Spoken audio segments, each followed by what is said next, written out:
हाय जय जगन्नाथ। चलो आज मैं आपको दिखाती हूँ मैं कहाँ घूमने आई हूँ।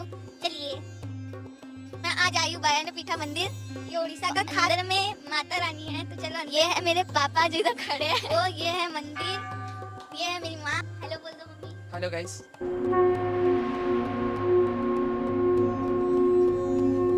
तो गाइस आप भी आना इधर और अपने फैमिली को भी बुलाना। तो चलो आपको बाहर का व्यू दिखाती हूँ। और आप देखो इधर में कितनी सारी दुर्गा मंदिर है।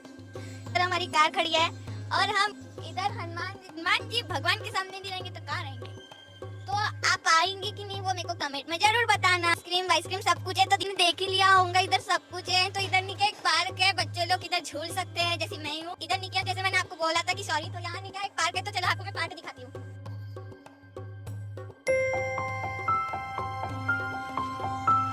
हाँ, जैसे मैंने आपको बताया था कि हमने जैसे मंदिर का पूरा एक्सप्लोर करा दिया, तो अभी हम घर जा रहे हैं।